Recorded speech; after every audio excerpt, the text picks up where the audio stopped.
सोमवार का दिन भगवान शिव को समर्पित है। सोमवार का व्रत करने से सभी मनोकामनाएं पूर्ण होती हैं और सारे कष्ट दूर होते हैं। सोमवार व्रत के दिन कथा पढ़ने और सुनने का विशेष महत्व है। तो चलिए सोमवार व्रत की कथा करते हैं शुरू।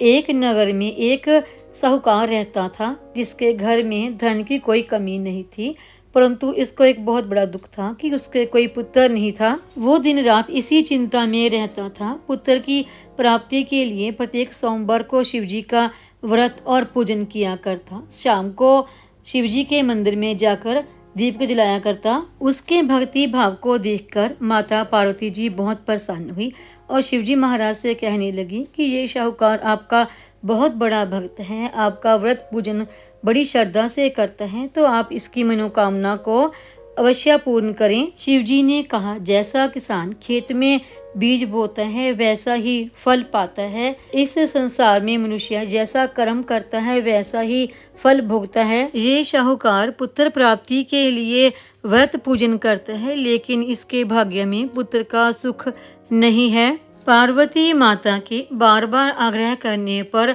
शिवजी महाराज ने उसे पुत्र प्राप्ति का वर दिया, लेकिन साथ ही ये भी कहा कि उस पुत्र की आयु केवल 12 वर्ष ही होगी, उसके बाद वो मृत्यु को प्राप्त हो जाएगा। साहूकार भी ये सारी बातें सुन रहा था। इससे उसको ना कुछ प्रसन्नता हुई और ना ही कुछ दुख हुआ। वो पहले की तरह ही शिवजी का व्रत पूजन करता रहा। समय आने पर साहूकार की स्त्री गर्भवती हुई और उसे एक सुंदर पुत्र की प्राप्ति हुई। जब बालक 11 वर्ष का हुआ तो उसकी माता उसका विवाह करना चाहती थी, लेकिन साहूकार ने लड़के के मामा को बुलाकर उसके साथ लड़के को काशी पढ़ने के लिए भेजा और साथ ही बहुत सारा धन भी दिया और साथ ही कहा, रास्ते में जिस स्थान पर भी जाओ यज्ञ तथा ब्राह्मणों को भोजन कराते जाओ। रास्ते में जिस शहर से वो गुजर रहे थे वहाँ के राजा की कन्या का विवाह था और जो लड़का विवाह करने के लिए आया था वो एक आंख से काना था।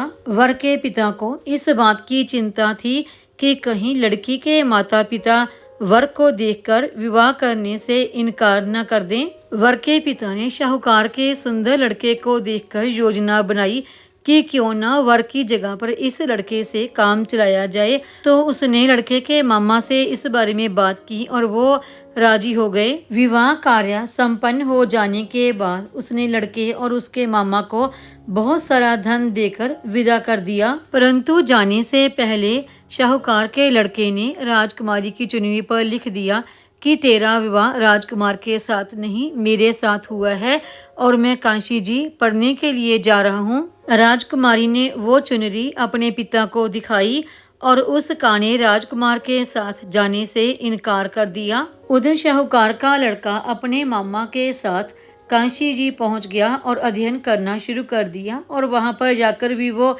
यज्ञ और ब्राह्मणों को भोजन कराते रहे। जिस दिन लड़के की आयु 12 वर्ष की हुई उस दिन भी वो यज्ञ करा रहे थे।